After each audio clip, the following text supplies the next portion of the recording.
Engineering విద్యార్థిపై జరిగిన లైంగిక దాడి ఉదంతం తీవ్ర కలకలం రేపుతోంది.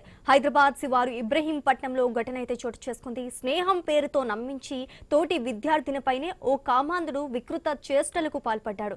ఈ దారుణానికి ఒడిగట్టిన ఉదయ్ను పోలీసులు అరెస్ట్ చేసి రిమాండ్కు తరలించారు. నిందితుడు ఉదయ్, బాధితురాలు ఒకే కాలేజీలో చదువుతున్నారు. ఈ నెల 15న దిల్సుఖ్ నగర్ లో టీ తాగుతామని నమ్మించి ఆమెను బైక్ పై తీసుకువెళ్లాడు. అక్కడి నుంచి తిరిగి వస్తూ మార్గ మధ్యంలో మద్యం కొనుగోలు చేశాడు. బీడీఎల్ రోడ్డు వైపు నిర్మానుష్య ప్రాంతంలోకి తీసుకువెళ్లి విద్యార్థినితో బలవంతంగా మద్యం తాగించాడు. మత్తులో ఉన్న ఆమెను ఇబ్రహీంపట్నంలోని ఓ గదికి తీసుకువెళ్లి అత్యాచారం చేసినట్లు పోలీసులు తెలిపారు. ఈ నెల 15న బాధితురాలి ఫిర్యాదుతో కేసు నమోదు చేసిన పోలీసులు నిందితుడిని అరెస్ట్ చేసి రిమాండ్కు తరలించారు. 2020 15వ తేదీన ఒక అమ్మాయి ఇచ్చిన కంప్లైంట్ ప్రకారం ఉదయ్ అని ఒక అక్యూజ్డ్, వీళ్ళిద్దరు కూడా ఈ అమ్మాయి ఉదయ్, బాధితురాలు ఉదయ్ అనే వాళ్ళు ఇద్దరు కూడా ఒక ప్రముఖ ఇంజనీరింగ్ కాలేజ్లో ఇబ్రహీంపట్నం ఏరియాలో 3rd ఇయర్ చదువుతున్నారు. వీళ్ళిద్దరూ గత కాలంగా కొంత స్నేహం కూడా ఉంది.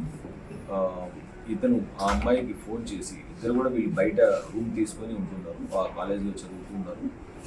సేమ్ టైం పీజీ హాస్టల్స్లో రూమ్ తీసుకొని డిఫరెంట్ హాస్టల్స్లో ఉంటారు ఇద్దరు.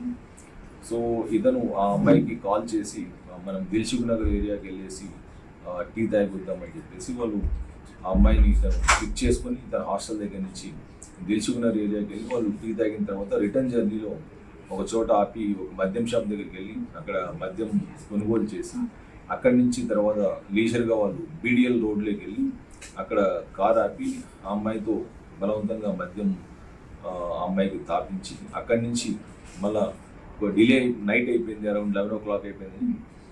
ఇతను ఆ అమ్మాయిని వాళ్ళ ఫ్రెండ్ రూమ్కి తీసుకెళ్ళి అక్కడే పనుకుందామని చెప్పేసి ఆ అమ్మాయి మీద ఇతను